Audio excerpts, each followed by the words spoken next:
내가 오늘 100만 원 팔았어요. 네. 근데 재료비를 50만 원 썼어. 네. 그러면 어때요? 50만 원 벌었어요. 이게 아니에요. 이게 아니라고. 이게 아니라고. 잠깐만. 왜 긍정적이고 좋잖아요. 제가 그렇게 살았어요. 네, 여러분 안녕하세요. 안녕하세요. 반갑습니다. 오늘 제가 5강에서는 숙성참치 맛집을 찾아라 해서 이 가게를 네. 방문했었어요. 아, 그럼요? 저번 주에. 그렇죠. 네, 저번 주에 방문을 했다가 네. 이번 주에는 또 제가 생각하기에는 가게의 목적이란 네. 결국에는 돈을 벌어야 가게의 목적인 거잖아요. 그렇죠. 이익이 남고 이율이 남아야. 네. 근데 그런 정리면을 의외로 많이 안 다뤄보시고 또 맞아요. 어려워하시는 분들이 굉장히 많다고 들었어요. 네. 그래서 오늘 6강의 타이틀은 내 돈 다 어디 갔어입니다. 이게 약간 장사를 하다 보면 내가 번 돈이 다 막 없어질 때가 있어요. 마찬가지로 여러분들도 이렇게 잘 안 보이지만 서류상으로 안 보이지만 빠져나가시는 돈이 분명히 있을 겁니다. 네. 오늘도 옆에서 도움을 주실 오늘 참치의 사장님과 함께 한번 결산의 도움을 한번 받아보도록 하겠습니다. 네. 이제 결국은 이제 해동법이라는 것은 참치를 이제 맛있게 먹어야 되는 것들이고 그리고 우리가 결산이라고 하는 것들은 저는 이제 한 참치 유통을 한 15년 정도 했잖아요. 저희들은 납품을 하지만 그러니까 매장을 운영하시는 분, 다양한 분들을 저희들이 많이 보긴 봤죠. 근데 다행히도 그러니까 대부분 잘 되시는 분들도 많았었는데 네. 근데 안타깝게도 잘 안 되시는 분들도 계시긴 했었어요. 그래서 여러분들이 어떻게 하면 똑똑하게 관리를 할 수 있을지 또 우리 오늘 참치 사장님도 오늘 참치 사장님을 하시면서 또 거의 처음 결산에 대해서 알게 되었다고 하셨어요. 저도 그 전까지는 뭐야 주먹구구식으로 이렇게 운영을 많이 했었는데 네. 그리고 빠져나가는 부분들을 모르니까 맞아요. 빠져나가는 구멍을 알아야 거기를 막으더라고요. 그래서 이제 오늘 참치를 운영하시면서 매장 결산을 하시게 되어서 또 우리 사장님들처럼 기본적으로 이게 잘 안 하시는 분들이 계실 거예요. 과거의 사장님처럼. 그러니까 그런 분들도 좀 간단하게 하실 수 있는 방법과 함께 또 사장님의 경험을 비추어 보아서 또 하면 어떤 점이 좋을지 또 왜 해야 되는지까지 저희가 다시 한번 알려드리도록 하겠습니다. 일단 오늘의 목적은 뭐냐면 주먹구구식 아까 말씀도 하셨지만 네. 새어나가는 돈이 많다. 왜냐면 이렇게 종이에 안 적혀있는 돈들이 많기 때문에 또 여러분들이 잘 의식을 못 하실 수가 있거든요. 그러니까 사장님들께서 다 집행하시는 거거든요. 네. 우리가 뭐 이제 음식을 팔려면 네. 재료가 있어야 되니까 재료를 이제 구매를 하고 재료를 구매해서 음식을 만들게 되면 우리가 이제 음식을 판매를 하게 되는 겁니다. 근데 그거를 계산하지 못하고 있다가 이거를 사용하다 보면은 막상 재료비를 줘야 할 때, 막상 인건비를 줘야 할 때, 막상 월세를 내야 될 때, 그때는 돈이 없게 되는 거예요. 그래서 우리가 결국은 좀 똑똑하게 좀 소비를 할 수 있게 있는 방법은 우리가 결산을 잘 하는 방법이고 우리가 판매하는 거, 우리가 또 매입한 거, 우리가 쓴 거, 사실 이 세 가지만 기억하면 돼요.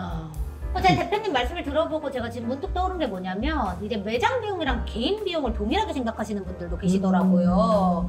그러니까 그렇죠. 꼭 구분을 하셔야 되는 것 같아요. 그러니까 네. 저 같아도 그럴 것 같아요. 통장에 일단 돈이 있으면 뭐 이따 나가야 되는 돈 이런 거 생각 안 하고 그냥 쓸 수도 있을 것 같아요. 그러니까 그 일이 발생하기 전에 이미 발생하셨다면 어쩔 수 없는 거지만 발생하시기 전에 조금 구분을 지어서 월급을 받듯이 개인 통장에 돈을 넣어두시고 그 통장 안에서 소비를 하시고 적금을 하시는 거지 그 매장 비용과는 조금 구분을 지으셔야 조금 더 돈 관리가 편하실 것 같아요. 혹시 사장님은 좀 이런 부분에 있어서 좀 경험하신 게 안 좋은 경험이 참 많죠. 이게 이 전에 했던 업장도 네. 상당히 이제 첨단도 크게 했었는데 네. 규모가 잘 크니까 됐잖아요. 다 잘 되게 보이죠. 그 매출하고 또 인건비 나가는 거하고 또 세금까지도 이렇게 계산을 않고 그냥 이렇게 들어온 대로 이렇게 쓰고 이러다 보니까 개념 없이 이렇게 이제 구분 없이 쓰다 보니까 결국에는 그게 마이너스가 되고 있는 거를 못 느끼겠더라고요. 제가. 마이너스가 누적이 되고 있는데도 장사가 되니까 괜찮겠지? 이렇게 넘어가는 거예요. 이렇게. 근데 저희가 오늘 참치 하면서 이 데이터들을 이렇게 수집해서 정리하고 이러면서 보니까 이 정도 팔아가지고도 남는 게 별로 없네, 사실은. 그런 것도 느껴지고. 또 우리 생각지도 못했던 것들이 또 빠져나가는 금액들. 맞죠. 그것까지도 계산을 못하고 그냥 통장에 있는 그 금액만 가지고 이 정도 벌었네 이렇게 느꼈었죠. 그러면서 시행착오를 많이 겪었었어요. 그게 지금 여기에서 좀 여실히 좀 드러나는 것 같아요. 또 잘 되고 하니까 뭐 입금 뭐 통장에 돈이 잘 들어오고 하니까 이런 부분들을 좀 후하게 아마 좀 이렇게 인식을 썼을 네. 거예요. 근데 결국은 그 인식 때문에 전체적인 총괄적인 이제 결산을 봤을 때는 아마 계속 마이너스 손실이 있지 않은 거죠. 그러니까 결국에는 사장님들의 인식은 너무 좋지만 사장님들 선이 있어야 된다고 생각을 네, 해요. 네. 그러니까 사람이 많은 또 일식집뿐만 아니라 모든 가게분들도 다 이런 걸 좀 유의를 하시고 똑같이 정리를 하면 좋을 것 같아요. 어떻게 파일을 저희가 보면서 이야기를 한 거예요? 네, 저희가 또 준비한 게 또 오늘 참치 사장님은 몇 가지 파일로 관리를 하고 계세요 지금? 지금 재고가 인벤토리, 네, 그다음에 인벤토리. 표준 보고서, 표준 보고서. 결산 네. 보고서 이런 식으로 세 가지. 세 가지. 세 가지 정도로. 예. 매일매일 우리가 얼마나 팔았는지, 우리가 판매하면서 어떤 게 들어갔는지 나오면 일결산이고, 네. 두 번째는 인벤토리는 재고 관리예요. 네, 재고 중요하죠. 재고 관리는 결국은 이 전에 가지고 있던 재고가 있고, 그 다음에 남은 재고가 있어요. 네. 그러면은 그 남아있던 재고와 남은 재고를 파악하지 않으면 사용하는 양을 몰라요. 근데 결국은 우리가 이 사용한 양을 파서 우리가 매출을 일으켰기 때문에 결국은 이 매출을 일으키기 위한 사용량을 저희가 파악을 해야 됩니다. 이 사용량 부분은 또 매장 운영 효율성에 대해서도 도움을 줄 수 있겠어요.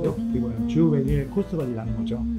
네, 그래서 저희가 지금 오늘 세 가지 파일을 모두 준비를 해왔는데요. 네, 한번 네. 또 작성 요령과 함께 처음 보면 사실 어려우실 수가 있거든요, 파일이. 그래서 한번 보고 저희가 한번 얘기를 나눠보고자 합니다. 일단 매장 결산이란 매장의 지출과 재고 변동을 분석을 해서 매장 운영을 좀 정돈을 하는 과정이고, 또 소비나 또 여러분들의 기타 비용들까지 모두 사장님들이 아시는 게 중요해요. 그리고 결산 같은 경우는 아까 말씀드렸지만 일별 결산서, 그다음에 인벤토리, 그다음에 종합 보고서. 표준 보고서 같은 경우는 이제 일결산이 네. 이제 월말로 이제 합쳐지는 거죠. 합산돼서 그거를 그럼 일단 순서대로 따지자면 일별 결산부터 한번 그렇게 봐야겠네요. 가볼게요. 네, 일별 결산과 인벤토리, 그다음에 종합 보고서 이런 순서로 보면 좋을 것 같습니다. 네, 자 이렇게 저희가 일일 보고서를 찾았습니다. 표준 보고서. 일별 결산이라고 하죠. 네. 어떤 항목이 있는지 한번 살펴볼게요. 일단 구역별로 나눠져 있네요. 네. 상세 비용 구분은 재료비, 소모품비, 집기 비용, 기타, 그리고 복리후생비, 직원을 쓰신다면 또 이런 게 들어가니까요. 사무용품비, 교통비까지. 그러니까 약간 이런 거 있잖아요. 우리 대표님도 저 술 먹고 기분 좋으면 저한테 대리비 주시잖아요. 이런 것까지 체크를 해야 그거를 된다. 안 줘야 됩니다. 아, 맞아요. 주방에서 재료비는 어떤 품목들이 들어갈까요? 재료비는 코스트에 영향을 가기 때문에 네. 재료비는 항상 별도로 하는 거고, 왜냐면 내가 오늘 100만 원 팔았어요. 네. 근데 재료비를 50만 원 썼어. 네. 그러면 어때요? 50만 원 벌었어요. 이게 아니에요. 이게 아니라고. 이게 아니라고. 때문에. 왜 긍정적으로 왜? 좋잖아요. 그러니까 그 50만 원 쓰지. 그럼 나중에 재료비 어떻게 줄 거예요? 임금비 어떻게 줄 거예요? 그 다음에 다른 비용이 어떻게 줄 거예요? 제가 그렇게 살았어요. 그러면 안 돼요. 거의 대부분 식당에서는 그 다른 이제 그 인건비, 그 다음에 뭐 재료비, 그 다음에 뭐 기타 잡비, 그리고 뭐 이제 뭐 임대료라든가 그런 것들이 거의 3대 3이에요. 보통 그 재료비 같은 경우는 전체 매출의 그러니까 주 재료비는 한 30%대. 그 다음에 이것저것 포함하면은 한 40%가 넘어가면 사실 운영하기 쉽지 않아요. 그걸 조금 더 이렇게 푸시게 많이 준다 싶으면 한 40에서 한 45%예요. 그러고 나면 정말 좋은 것들을 제공하는데 제공하지만은 우리의 또 주 목적은 오랫동안 길게 제공하는 맞아요. 게 저희 또 주 목표잖아요. 맞습니다. 그래서 아까 우리 사장님께서도 말씀을 주셨지만 또 항상 재료비를 꼭 꼼꼼하게 체크를 하셔가지고 네. 이 재료비 부분은 코스트를 정하는 데도 가장 큰 영향을 미치는 부분이기 때문에 그럼요. 반드시 일결산 품목에 들어가야 하는 네. 부분이다. 인건비 관리 페이지도 따로 있네요. 네, 인건비 관리비, 있죠. 정규직, 아르바이트까지 네. 다 있습니다. 그러니까 오늘 매출을 일으키는데 몇 명이 있었는지 이런 거 체크하고 꼭 중요할 것 같아요. 그럼요. 네.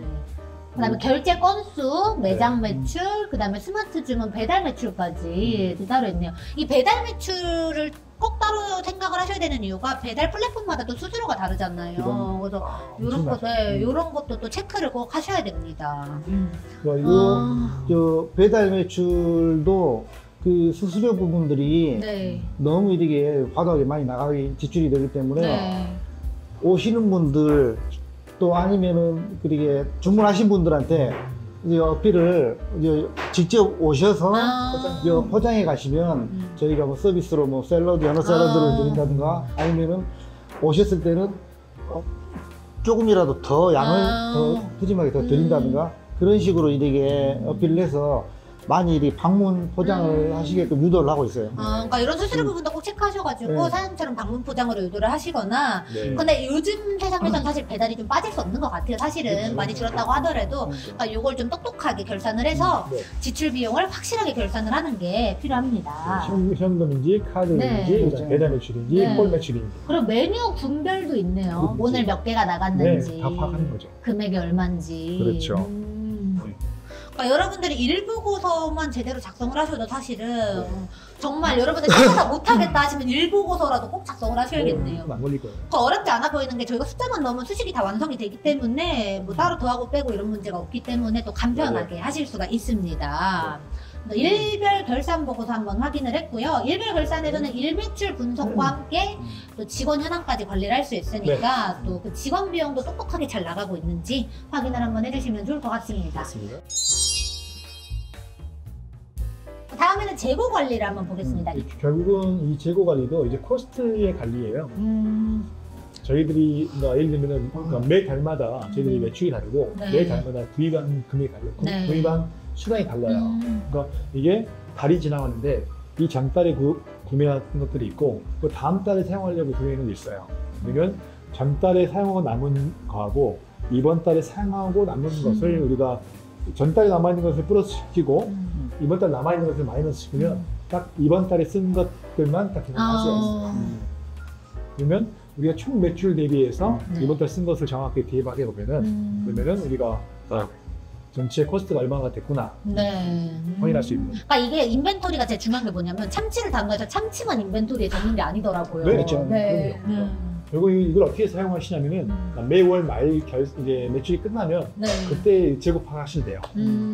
그러면 결국은 시간이 지나면 오늘 이번 달 재고 파악한 것이 다음 달에는 이 전달 재고로 남으니까 그러니까 수량 체크도 항상 중요한 게 내가 얼만큼 매입을 해야 될지 또 이런 것들도 체크를 하셔야 되는 부분이고 또 가격도 신선도 유지에도 또 체크를 하셔야 될 것 같아요.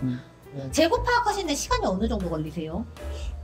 처음에는 시간이 많이 걸리더라고요. 근데 이제 이게 자꾸 하다 보니까 네.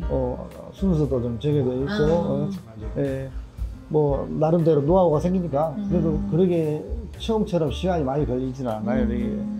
그러니까 생각보다 오랜 시간을 투자하지 않아도 여러분들이 결산을 하실 수가 있다. 그리고 이걸 하면서 사실 선입 선출도 다 잘할 수가 있고 맞아요. 그다음에 재고 관리를 확실하게 할 수 있어요.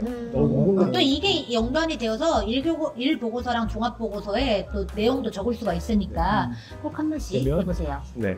이 재고가 항상 폐기되는 재고에 대해서 걱정을 하시거나 또 불안해하시는 분들이 계시잖아요. 네. 왜냐하면 폐기되는 재고도 결국엔 내가 매입한 돈이니까 그런 관리를 위해서라면 재고 관리가 꼭꼭 필요할 것 같습니다. 네.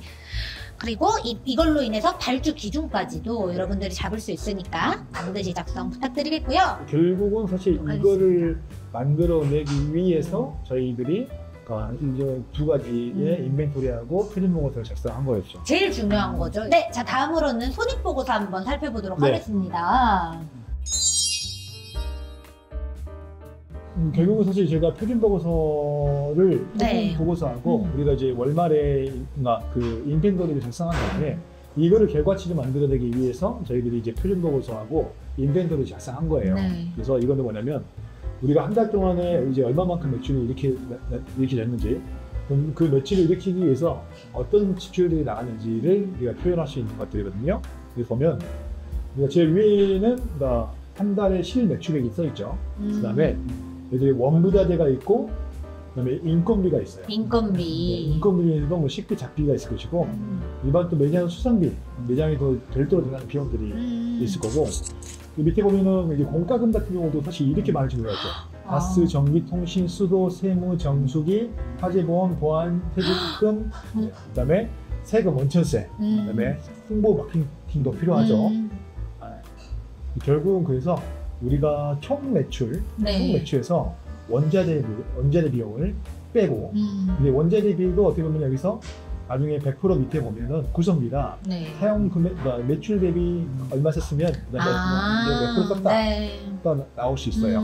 그래서 총 뭐 A로 해서 소개 몇 프로 하면은 총 이 식재료 매입 비용은 몇 프로다 다 나오고 이제 인건비도 마찬가지. 인건비 같은 경우도 보통은 한 20% 정도를 넘어가지 않는 선이 거의 낮긴 해요. 관리를 좀 해야 된다. 그렇죠. 제가 보기에는 그렇죠. 이 보고서가 네. 빠뜨리기 쉬운 지출 비용을 체크할 수 있는 네. 좋은 보고서인 것 같아요. 네. 이 공과금도 굉장히 많아요. 네, 공과금이 진짜 충격적이에요. 네. 그렇구나. 이렇게 엄청 많은 게 엄청 들어가는구나. 많죠. 전 단순히 냉난방만 생각을 했어요. 아니에요. 근데 참 이게 또 약간 좀 모순이 있어요. 그 모순이 뭐냐면 저희가 VAP라고 해서 그 손익분기점이라는 게 있거든요. 네. 손익분기점이라는 게 있는데 그 손익분기점이 넘지 않는 상태에서 우리가 재료비가 많이 들어갔다고 해서 재료를 주시면 안 돼요. 그렇기 때문에 그 이상을 우리가 매출이 많이 올리게 되면 그만큼 이제 수익도 더 많이 생기고 수익이 많이 생기게 되면 우리가 코스트를 좀 더 줄 수도 있어요. 그러면 결국은 장사가 잘 되면은 잘 될수록 더 잘 될 수 있는 확률이 높아요. 근데 대부분의 사람들은 우리가 악순환과 선순환이 있는데 네. 선순환 같은 경우는 방금 말씀드린 게 선순환이에요. 근데 악순환은 뭐냐면 결국은 사실 지금 상황이 어려워서 뭔가를 계속 줄여야 될 상황이잖아요. 맞아요. 그러다 보니까 손님은 또 만족을 못하고 또 다시 못하게 되는 거지. 그래서 그 악순환이 고리를 되기 전에 저희들이 이제 이런 그 선익관리, 지출 관리, 매입 관리를 잘 하셔가지고 저희들이 계속 선순환할 수 있는 관행들이 만드는 게 오늘의 좀 포인트인 것 같아요. 오늘의 포인트이자 메인 주제였습니다. 그래서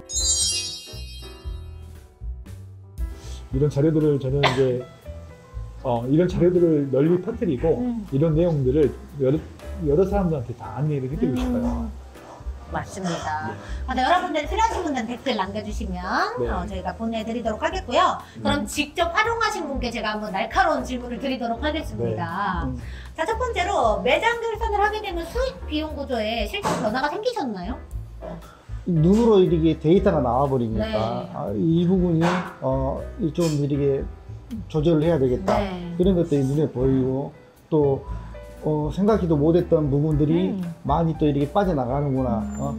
그랬을 때 그런 부분들도 신경을 쓰게 되고요. 그 빈틈을 또 이렇게 찾아낼 수도 있죠. 이렇게. 결산 꼭 해야 한다. 결산해야 한다. 맞습니다. 결산은 네. 반드시 꼭 해야 무조건 해야 하고 한다. 결산을 안 하게 되면 우리 사장님께서 앞서 말씀을 해주셨지만 이제 여러분들이 곤란한 일이 생길 수가 있으니까 결산해야지 항상 오랫동안 결산을 장사 잘할 수 해야 있다. 한다. 그래서 오늘은 6강 내용은 여러분들에게 이제 결산에 대해서 안내를 꼭 드렸습니다. 결산하세요. 꼭 결산하세요. 결산하세요. 우리 결산을 하셔서 우리 오늘 참치 사장님처럼 이제 돈을 꼭 잡고 이제 네, 태어나지 그럼요. 않게 잘 받고 여러분들이 현명한 지출과 소비 또 하실 수 있도록 요 결산서는 꼭 받아가시면 좋겠고요. 너무 쉽게 정리가 잘 돼 있어요. 네. 그럼 여러분들도 다 바쁘신 사장님도 직접 작성을 하실 만큼 간단하니까 꼭 작성을 해보셨으면 좋겠습니다. 자, 오늘 저희와 이렇게 2주 동안 함께 하셨는데 어떠셨나요? 정이 많이 든 것 같아요. 그렇죠. 아무래도 2주를 보다 보니까 접어들 수밖에 없죠. 그리고 우리 보시는 신규 사업자분들이나 아니면 사업을 하시는 참치회 사장님들께 또 드리고 싶은 말씀이 있으시다면 꿀팁들을 많이 알려주셨잖아요. 네, 지금 방금 대표님 말씀하신 것처럼 간단하게 한마디로 정리하자면 결산을 하지 않으면 결단난다. 결산 안 하면 결단 난다. 음. 네. 너무 좋은 네. 말씀. 여러분들 우리 보시는 분들은 반드시 결산을 또 시작을 하시길 부탁드리도록 하겠습니다. 네. 자, 오늘 참치학교는 6강은 여기서 마무리해보도록 하겠습니다. 이게 이 참치학교를 처음에 기획할 때부터 마지막엔 결산이 네, 꼭 들어가셨으면 무조건이죠. 좋겠다고 하셔가지고 맞습니다. 이렇게 아쉽지만 시즌 1의 참치학개로는 오늘 여기서 마무리하도록 하겠습니다. 저는 참치학개로를 6강 동안 함께 진행을 했던 박은영이었고요. 옆에는 특별 게스트 누구시죠? 오늘 참치 장경민입니다. 네, 그리고 마스코트. 참치회사 김 대표입니다. 네, 감사합니다. 고맙습니다. 안녕.